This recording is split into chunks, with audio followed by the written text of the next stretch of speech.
arithmétique pour ceux qui ont fait le maths. Maintenant, depuis 2018, l'accélération a atteint une proportion géométrique.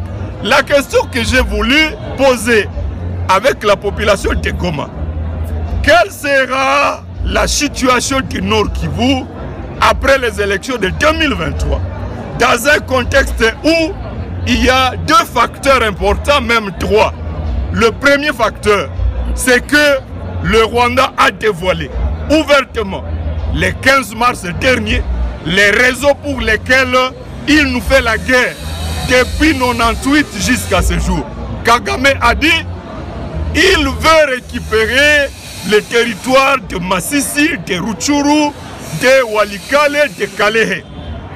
Est-ce que si nous allons aux élections du 23 décembre 2023, est-ce que nous ne serons pas en train de légitimer la menace de balkanisation que le Rwanda fait peser sur notre pays? La deuxième particularité de la situation d'aujourd'hui, c'est que les populations de Rutshuru, de Masisi, n'ont pas été enrôlées. Non seulement ces populations-là ne vont pas participer aux élections, mais même les leaders politiques de ces milliers ne vont pas participer.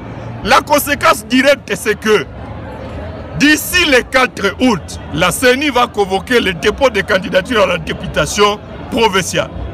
Mais si Lubero, Butembo, Beni, Goma élisent des députés provinciaux et que Masisi et Rutshuru n'ont pas de députés provinciaux, il n'y aura pas d'assemblée provinciale qui va siéger à Goma. Et parce qu'il n'y aura pas d'assemblée provinciale au Nord Kivu, il n'y aura pas de gouverneur civil qui sera élu.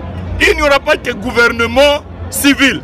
Et donc ces députés-là vont rester sans travailler de la même manière que les députés de 2018 restent sans travailler depuis l'état de siège. Conséquence, l'état de siège va continuer où le gouvernement se propose de désigner ce qu'ils appellent des commissaires spéciaux. Mais c'est la même chose. Et si l'état de siège va continuer après les élections, ça veut dire les tracasseries fiscales, la multiplication des taxes va continuer. Ça veut dire que la spoliation des terrains de l'État, des parcelles des particuliers va continuer. Ça veut dire qu'un seul individu va continuer à élaborer seul le budget de la province, l'exécuter sans contrôle. Ça veut dire que les élections du 23 décembre n'auront servi à rien. J'ai donc proposé à la population de Goma ce qui sont. L'un des dangers que ces élections, l'organisation de ces élections présente, c'est que tous les partis politiques, tous les leaders politiques du Nord Kivu sont focalisés sur les élections. Plus personne ne se préoccupe de la libération de Masisi et de Rutshuru. Même les acteurs des mouvements citoyens, ceux qui étaient en train de mobiliser pour les manifestations, ils sont candidats, ils ne sont plus à mesure de mobiliser. Les animateurs de la société civile, pareil. Lorsqu'il n'y a plus de gardiens dans les poteaux, alors l'adversaire peut marquer. Le Rwanda, les ennemis de l'intégrité territoriale, risquent de marquer contre nous. Nous devons faire un choix. Est-ce que notre priorité consiste à être député, à être ministre? Lorsque le Rwanda a fui, les Rwandais ont fui leur pays en juillet 1994, il y avait des députés au Rwanda, il y avait des ministres au Rwanda, il y avait des PDG. Ils se sont retrouvés réfugiés, en train de mourir dans les rues de Goma.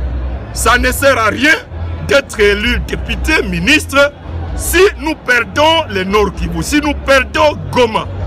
Ma proposition est simple. Que toute la classe politique du Nord Kivu accepte de décréter un cessez-le-feu politique.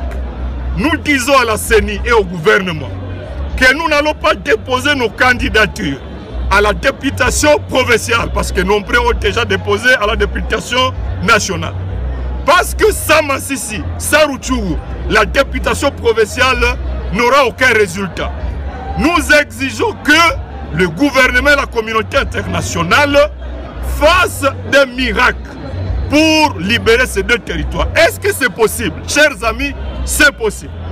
Nous avons au Nord Kivu 14 000 militaires sous la MONUSCO. nous avons 5000 EAC. On nous annonce l'arrivée de 1000 militaires de la SADC, l'arrivée de 500 militaires de l'Angola. Nous avons plus ou moins 5000 Wazalendo. Nous avons 21 000 FARDC. Ça fait au total 47 000 militaires. Comment 47 000 militaires peuvent être incapables de libérer un seul territoire de Rutshuru, de libérer les 3 groupements contrôlés par le M23 à Massissi sur le 19? Ce n'est pas un problème militaire.